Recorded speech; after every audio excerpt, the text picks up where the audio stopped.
I appreciate you after 2 seasons. Okay. First question, second row on your left. Hey, Coach Johnny Conlon, ABC 3340 in Birmingham, Alabama. My first question to you, can you just talk me through that game in November in Bryant-Denny last year, the fact that your team not only competed with but almost beat Alabama? Can you speak to just the confidence that gave your group moving forward into this season? There's a big deal in believing you can do something before you can do it. I think that's with life, anything. I think Alabama beat us 100-0 my first year, and last year we got a little bit closer. I remember my second year, my first year at Arkansas on the previous staff. They beat us about like they did the first year. The second year they beat us 14-13 at our place, and it gave us a level of confidence, if there is such a thing, in a loss. And we don't play to lose. We're the University of Arkansas. We're not trying to lose anybody. But Alabama that night, it did give us a little bit of confidence that we can compete. And we'd already proven that because we'd beaten, I don't know, number 15, number 7, number 17, whatever it was each week. I think we'd won 3 top 15 or top 20 games already that year. But to compete against University of Alabama is where we need to go to, and we got a little closer. Front row to your left. Hey, Coach Jacques Doucet, WAFB-TV in Baton Rouge. I wanted to ask you about a couple people at LSU. Brad Davis, who you coached. Yeah, I love him. And Brian Kelly, the new head coach. Yeah. He said one of the biggest reasons why he kept Davis on the staff is because he'd been mentored by you, and he called you the best offensive line coach in the country. So I just want to get your thoughts on those two guys. Well, Brad Davis, I recruited him out of high school to Oklahoma, and he was my grad assistant at North Carolina, and obviously he was the offensive line coach at Arkansas, and elected to go back home. But he's a wonderful man, a wonderful family, wonderful football coach. So I talked to Coach Kelly about Brad, and he had obviously said had kept him, and that's quite a compliment from Coach Kelly. Coach Kelly's a great coach. I really have enjoyed getting to know him. I would consider him a friend of mine, and but for him to say that meant a lot to me, and I appreciated it. Coach, right side, third row. Tyler Shaw with KBTX and College Station. Your team took such a big leap forward last year. Do you feel like, moving forward, it's going to be any more difficult to keep that sustained success, knowing that you're not going to sneak up on anyone? Yeah, I think, I think it's going to be, any team, most any team in our league, it's hard to stay consistent with 9 wins, I'm not for sure we snuck up on anybody. We went to Georgia, they beat us 37-0. They kind of were ready for us. I think you just go compete. And I think in this league, I think everybody knows that you better play well no matter who. And it doesn't matter. I remember when we were at Georgia, we were playing some of the other teams that may not be quite as good as we were at the time. And, you go in at half and you're either behind or it's a close game. Yes, to answer your question, it's hard. And it's hard to go from 6 wins to 9. It's certainly harder to go from 9 to each win you go up is harder, and it's harder to maintain. And especially in the SEC, and no disrespect to the East, especially in the SEC West. And then they had college football playoff team and a BYU who's 21-4 over the last 2 years and been way to the top 20. You got yourself a schedule. So, listen, I love it at Arkansas. I'm not complaining one bit about it. We're University of Arkansas. We'll go compete. But it's tough. To your right, fourth row. Hey, Sam, Dean Legge from Dog Post. Good to see you again. I wanted to ask you, were you surprised with the success Kirby had last season? And if you weren't, why do you think he'll have success winning in the future? Oh no, no surprise to me.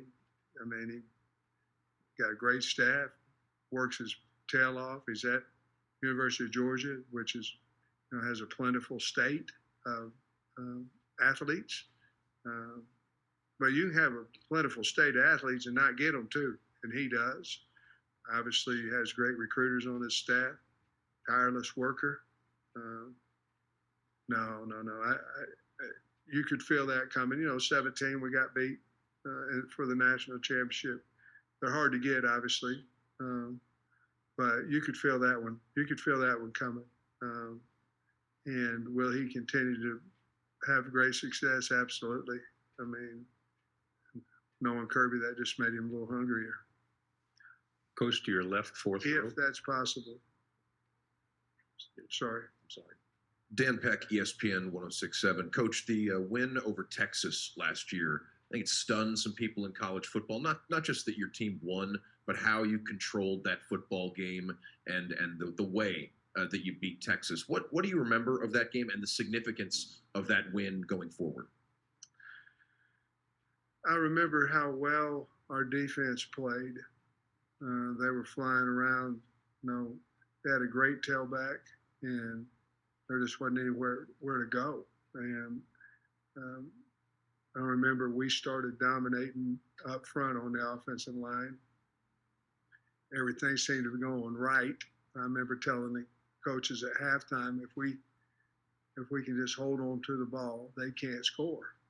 And we go out, throw a pick. Now it was a great pick by the DB at Texas, and they went in and scored against us.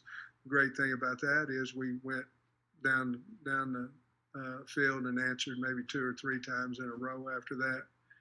Rushed for over 300 yards. That's our ball. Now, there's games when we don't rush for that, but that's what we're trying to accomplish. That's how we win games, physicality of the offensive line and running backs, and certainly our quarterback. So at the end of the game, I remember the police officers telling me we can't go shake hands because the crowd's going to go crazy out here. It's going to be unsafe. I said, well, I'm damn sure going to go shake the man's hand. And we did. And I'm here, so it must have been okay. To your right, Coach, second row. Coach, my name is Lance Curley. I work at the Lakewood County News. Again, it's good to see you. When you were at Georgia a couple of years ago, during the recruitment of Cedric Van Pran, what kind of person was he behind the scenes? And 2 years ago, before you left, could you see him representing his university like he is today? Yeah, oh man.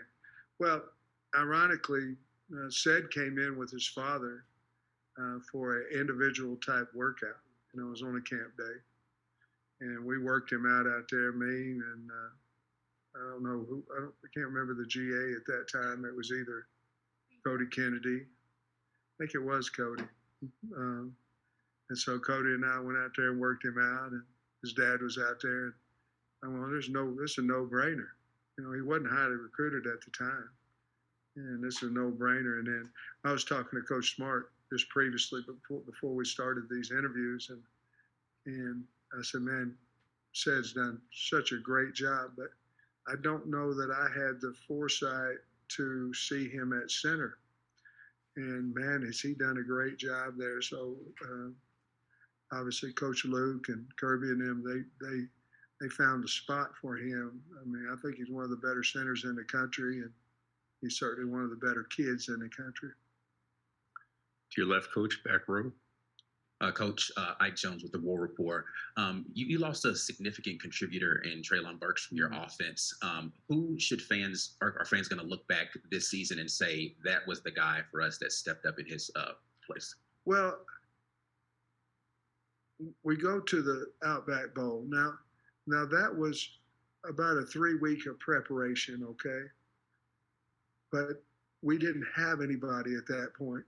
I think we threw the ball for 103 or 5 yards, something like that during that game. So that put up more of a red flag. Now, in the second half, I think KJ rushed for 100 and some yards himself. I mean, we decided we could run the football, and we did. So but it was scary early because we weren't getting open, and or we weren't seeing it, whatever the case may be.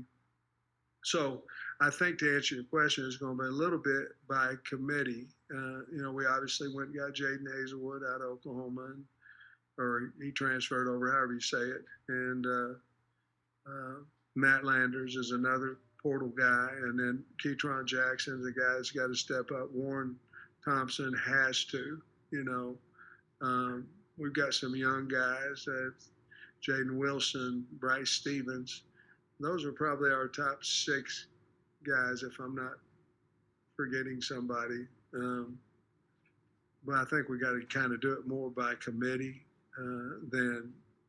And I'm not saying one of those guys can't have a breakout season. I'm not saying that, but I think to replace a Burks, you got to do it with more than one guy. To your right, Coach, back row. Hey, Coach. Jamal Kennedy, WSFA 12 Sports in Montgomery, Alabama.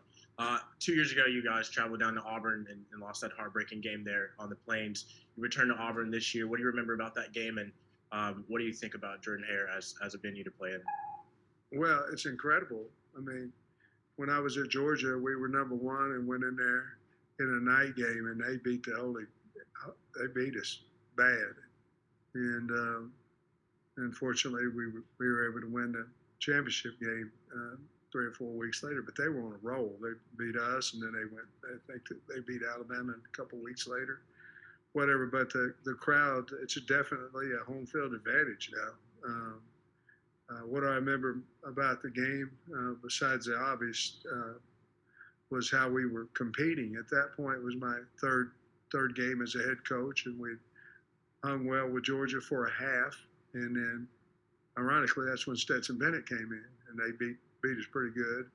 And the next week, we had went to Mississippi State and won. Then we're going to Auburn, and our team, the competitiveness of our team, I think we were down at half, and we kind of came on and made it very close there. I remember we went for a 2-point conversion early in the game, and we didn't make it, and that kind of put us in a catch-up situation. But we're looking forward to going back there. Coach Harson's a great coach, and I'm sure we haven't beat them, since I've been. We're 0-2, and certainly that's one of the games on our schedule that, it's after a bye week, and hopefully we'll be better prepared. Hopefully I'll do a better job than I have the first 2 years. We only have time for one final question. Gentleman in the back row. Okay. All right. Hi. Jacob Goins, ESPN 106.7 in Auburn. Looking at your schedule in the SEC West every single year, there's tough games every single week. How do you keep your team fresh and ready every single week with such tough games in the SEC West? Well, I think it's about how you practice. I mean, we're a very physical practice team, but you can take care of your team. You can't really control what happens on Saturday. So you have to have them ready when they run out there on a Saturday. So we adjust practices as basically it's my feel on the team. And injuries has something to do with that. Heat has a lot to do with that. What time of the game you played, were you on the road, you got in at 3 or 4 in the morning, whatever it may be. There's a lot of things that go into play with that, but you have to be very conscious that you have a football team of kids, and the bottom line is you want to win every single day, and you sure as hell want to win Saturday. And so you just have to figure it out as best you can. I'm still work in progress on that. Coach Pittman, thank you very much. Good Thank job. you. Thank you, everybody.